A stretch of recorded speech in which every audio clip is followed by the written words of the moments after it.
Welcome to LinkCyb.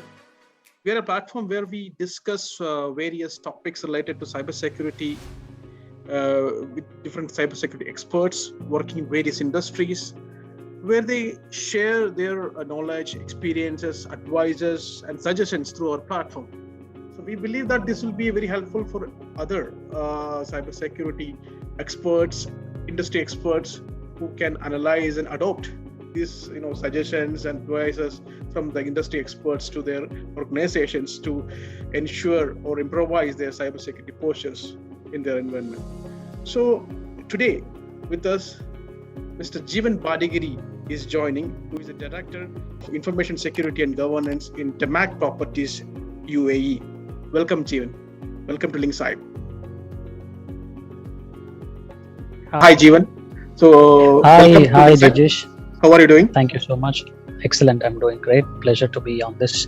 And I really appreciate your effort in doing this, especially because it's important that cybersecurity professionals, although there is plethora of information online, but it is important to learn from each other because no one is perfect, and the sum total of collective knowledge is greater than any individual.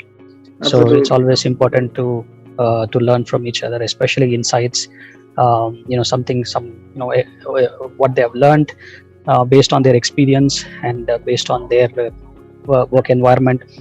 So something that it is useful for everyone.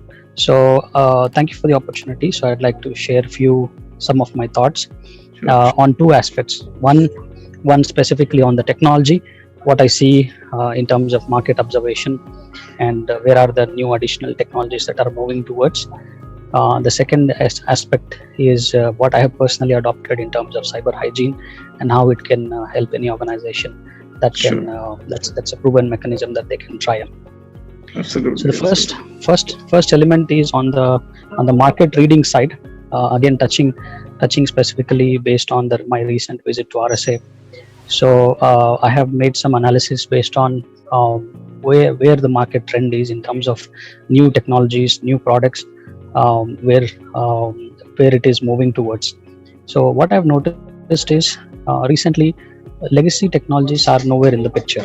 For example, when you talk about network security, firewalls, AV, EDR, so these technologies are becoming much more legacy, and that market is pretty much crowded.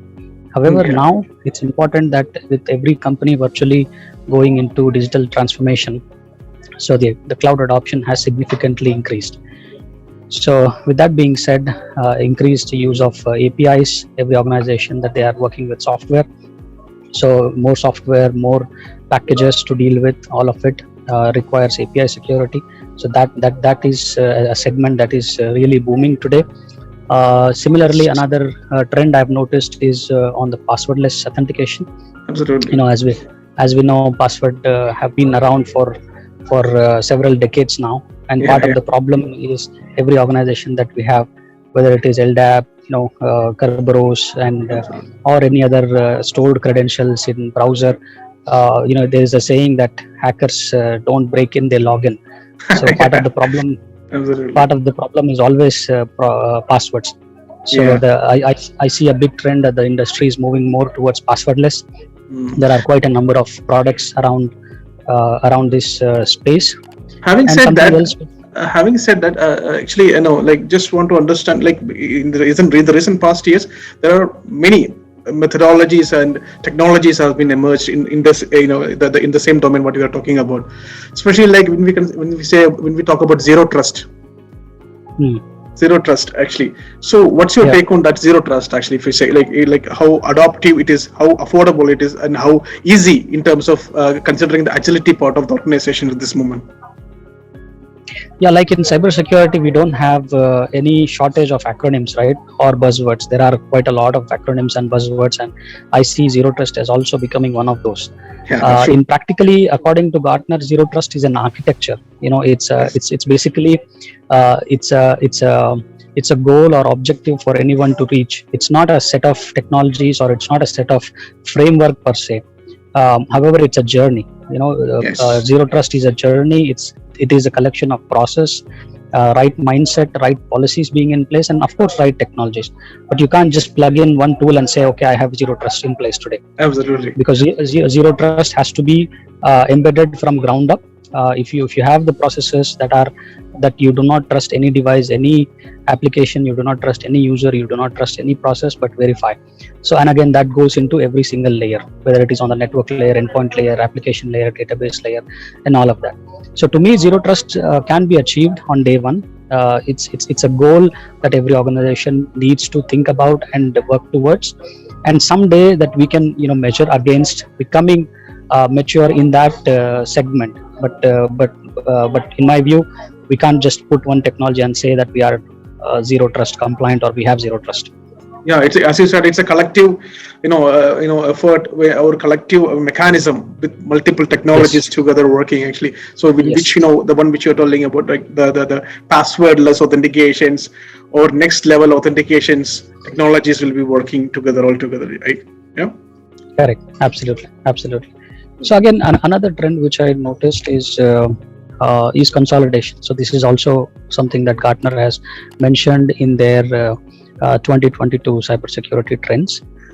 So nowadays there are 3,000 plus security companies and constantly growing every day. So every day there are new companies being formed, new products being developed. So as much as we like the best of the breed, what happens is we end up having security tool sprawl. So that means more consoles to look at, more products to deal with, more education, more integration issues. So it's important to as much as required to consolidate and standardize. So that is another trend which I noticed in terms of vendor consolidation. So the fourth element is multi-cloud. So now earlier people used to not go into cloud because of security. Now people are going into cloud because of security. So you talk to any organization, whether they are on Oracle, whether they are on AWS or GCP or Azure, to name few, but that's only on the IaaS and PaaS side of things. But if you talk about SaaS, then there are uncountable technologies that are out there. People use Monday.com, people use Facebook for work, people use so many SaaS applications in business units. It becomes very difficult to manage security within these applications. So and especially because these are SaaS, we don't control the data, we don't control access to it. So even though we have CASBs, but it's this particular CASB is only helping to access that particular application. But misconfigurations within the SaaS applications, or data inconsistencies, or for example API security and all of these SaaS level security, it's not really fully mature. So that's why it is giving rise to new technologies such as SSPM, SaaS security posture management. So that is one big layer which is emerging. Having said that, there is also CSPM, right? Cloud security posture management. Yes. So now there is cloud security posture management, and then there is cloud workload protection platform. So which talks about CWPP and CSPM. Okay. So these CWPP and CSPM are converging to become something called a CNAPP, CNAPP, Cloud Native Application Protection Platform. Okay. So this is a new term that Gartner has come up with last year. This CNAPP is a convergence of, so in simple words, what does this CNAPP mean? For example, you're using Oracle Cloud, you're using Azure Cloud, you're using GCP, and you're using AWS. So instead of using native technologies to manage, you have a single pane of glass to manage security within all of these cloud service providers. So whether it is to do with IAM misconfigurations, network misconfigurations, malware issues, lateral movement issues, risks within those resources. So all of these put together, this CNAPP is a technology that is going to help address applications within the cloud in build as well as in runtime. So this is a major area which not a lot of, at least in our region, is not that fully equipped yet. But I've seen globally this is picking up. Yeah. So how do you think about what's your thought process about especially in the Middle East region? And so we are going through that journey right now. So today, so to speak, we have GCP, we have AWS, and we have Azure, and we have several SaaS providers. So today, if for me to look at, so I need to use Azure Security Center to look after the security within Azure. I need to look at AWS security, and again do the posture management within AWS. But there is no single platform to look at. So there are some technologies like Obsidian on the SaaS security, and then there is ORCA security on CNAPP. In fact, ORCA security was the founding base for this terminology to be coined by Gartner. Okay. So I'm working with them to. We had a demo yesterday. We are taking next steps in order to do a POV, and hopefully we will get to a stage where we will be able to manage all of these platforms from a security standpoint. Great. Actually, great. I think we in few minutes of time itself, we got lots of information been shared by you. Actually, in fact, even a couple of them were pretty new for me. Also, in fact, in this region, being in this region, also being this domain, also, in fact. So great. So last but not the least, actually, just want to just want to know about your opinion regarding one sector which has been mostly discussed, but it's like a known unknown factor. Must say, even we consider the last years, cyber breach reports also. The main cause, the point of entry always used to be a social engineering breach by a user, actually. So what's your take, or what's your thought process on that area? Actually, is the current user awareness session programs or methodologies, are they sufficient to cover up the new trend of breaches, or what's your suggestion on that one, or what's your thought process on that one, actually? My view on that is definitely, the short answer is no. The current security awareness is not enough. We need to move into something called as human risk factor. We need to measure human risks. So we can't paint the canvas with the same brush. So we need to just by throwing one security awareness training and assuming that the users will understand it and be effectively able to detect the advanced phishing that comes their way is going to be stupid. So first, let's say you've got 1,000 users. In that 1,000 users, who are my very attacked people? Who are those users who are actually being attacked constantly? For example, your recruitment, your finance in the invoices, your HR recruitment teams who are constantly getting attachments and Word documents with macros and all of these malware, versus someone who doesn't really interact with anyone externally, right? You can't you can't really see them in the same lens, I would say. So that is where your human risk factor comes into play. So human risk factor is the elements is two aspects to it. One is how attacked they are, number one. Number two is how trained they are, how much is their knowledge base. So if the knowledge base is high and their attack is also high, we need to create that quadrant to see how risky they are. So based on that, we need to define, these are my high risk people, these are my moderate risk people, these are my low risk people.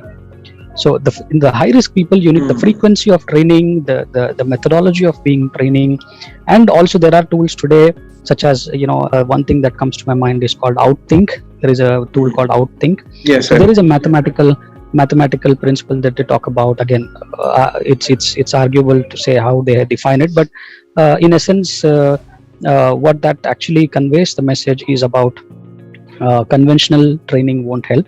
You need to define human risk factor and do the tailored awareness. The second aspect is the awareness should not end there. It's about the culture.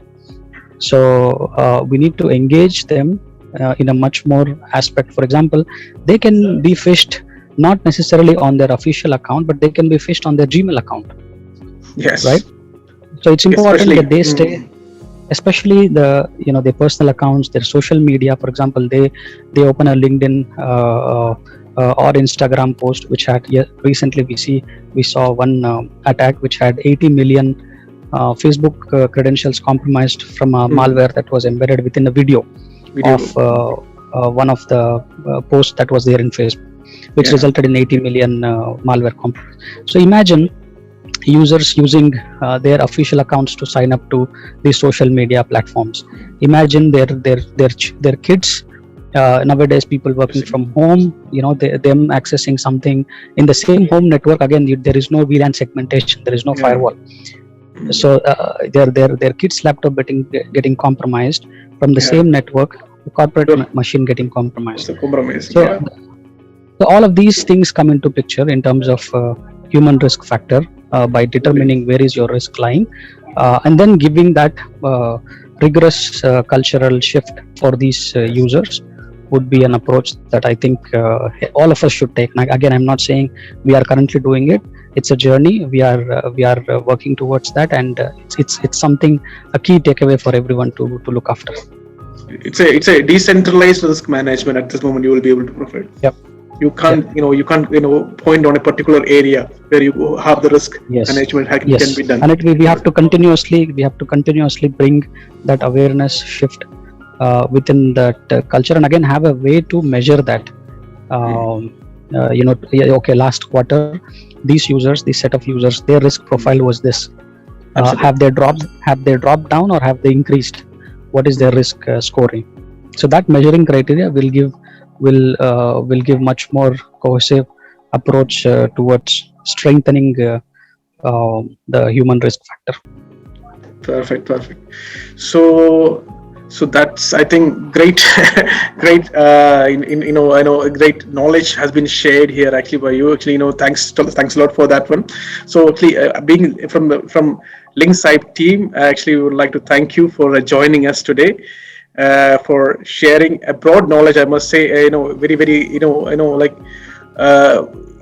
detailed in terms of technicalities and its relevancies, I must say. So thanks a lot, Jeevan, for joining us. And so that was Jeevan Badigari, who is Director of Information Security and Governance in Damac Properties, UAE.